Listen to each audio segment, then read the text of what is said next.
temas de delincuencia organizada y seguridad nacional.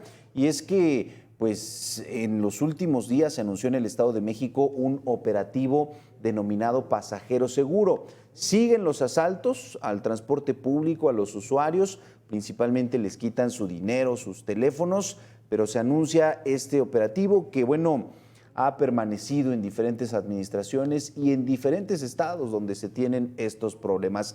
Ricardo, gracias por estos minutos para Mega Noticias.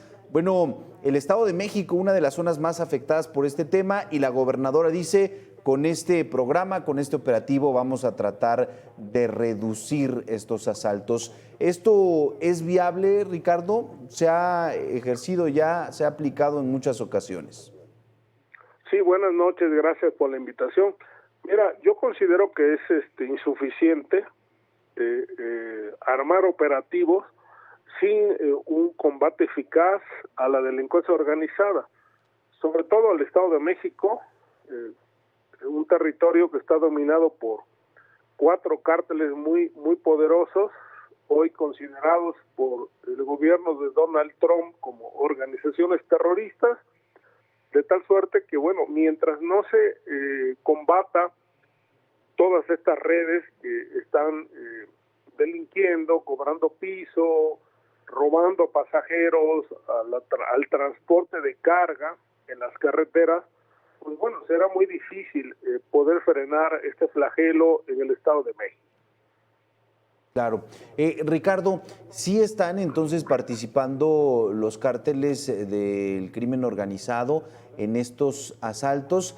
Parecería que pues son organizaciones más pequeñas, pandillas, grupos de asaltantes, generalmente operan en pareja o hasta 3 personas, pero estaría también ya el crimen organizado en estos asaltos a los usuarios. Desafortunadamente se ha hecho muy común esta palabra, pero es el ya se la saben, los despojan de sus computadoras, de sus mochilas, de sus teléfonos, ya está ahí metido también el crimen organizado. No, bueno, en el Estado de México hay 4 cárteles operando, si no son células. De estos grupos que menciono, que son la familia michoacana, Caballeros Templarios, el Cártel de Jalisco Nueva Generación y los Viagras, y hay uno más que opera ahí en el Estado de México, que es el Cártel de los hermanos Sánchez, ligados a la familia michoacana.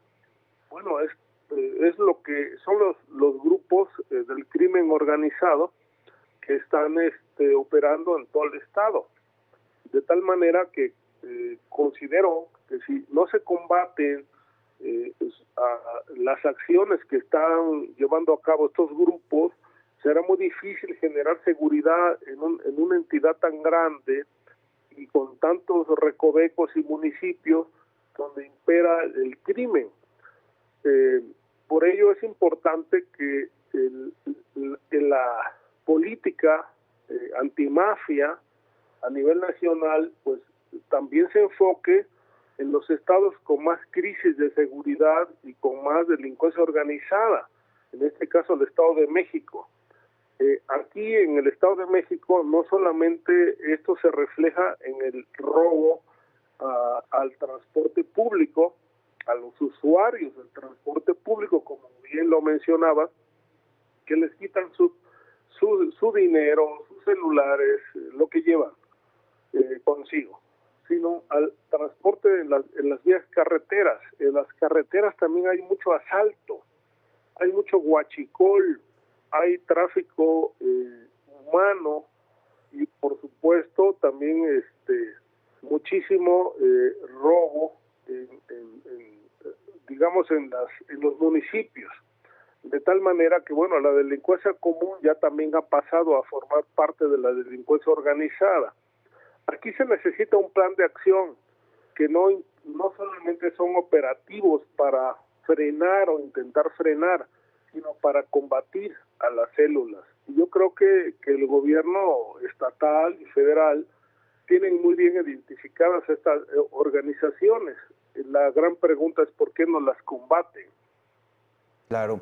Ahora, Ricardo, ¿qué es lo que tendría que pasar con las autoridades estatales, sobre todo, No sé si tengan la capacidad realmente. Se ha hablado muchísimo sobre pues, la falta de profesionalización en las policías municipales, en las policías estatales, que no tienen la capacitación ni las herramientas.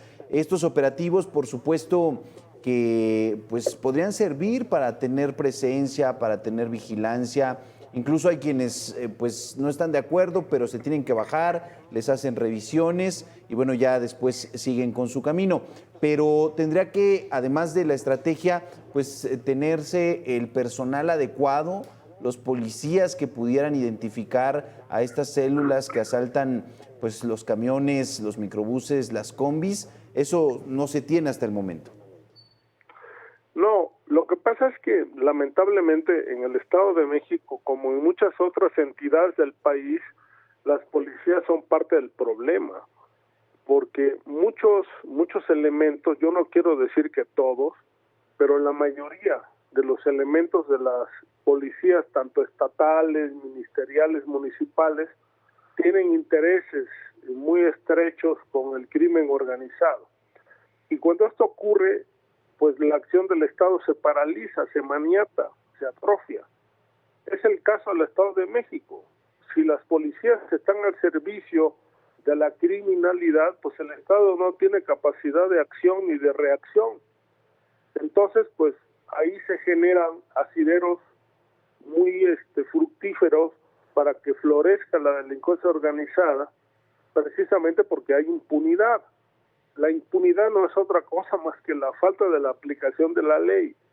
Y ahí donde no se aplica la ley, pues hay mucho desorden a nivel de los delitos y a nivel de las violaciones precisamente a derechos humanos, se generan desapariciones forzadas, en fin.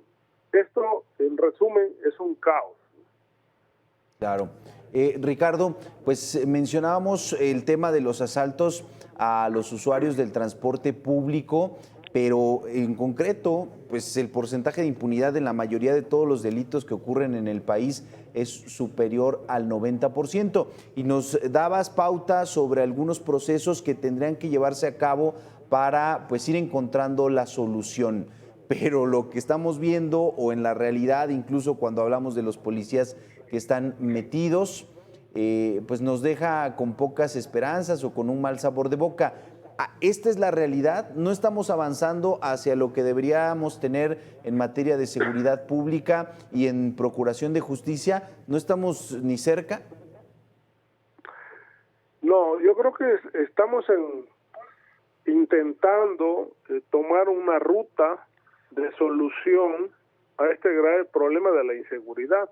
Pero bueno, soluciones a corto plazo no se ven, precisamente por el alto nivel de impunidad y sobre todo porque entidades como el Estado de México, que no es una zona exclusiva, ha ocurrido en otros estados, las autoridades municipales son parte de la delincuencia organizada.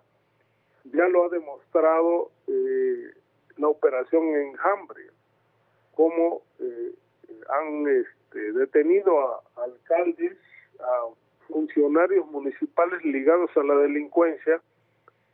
El director de Seguridad Pública de Villa Nicolás Romero era uno de los que estaban al frente de la delincuencia organizada, con los Julios, que es una organización que opera en esa zona, desapareciendo a personajes que fueron encontrados en pozos, de tal manera que, bueno, para poder resolver el problema de la seguridad, en particular en el Estado de México, pues bueno, se tendría que entrar a una amplia investigación, tanto a nivel de los alcaldes, que llegaron financiados por el crimen, como por los jefes de la policía, que están relacionados con esos grupos criminales.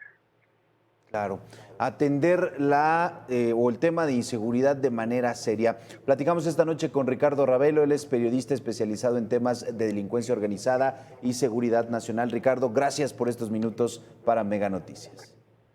Gracias a ustedes, buenas noches. Buenas noches.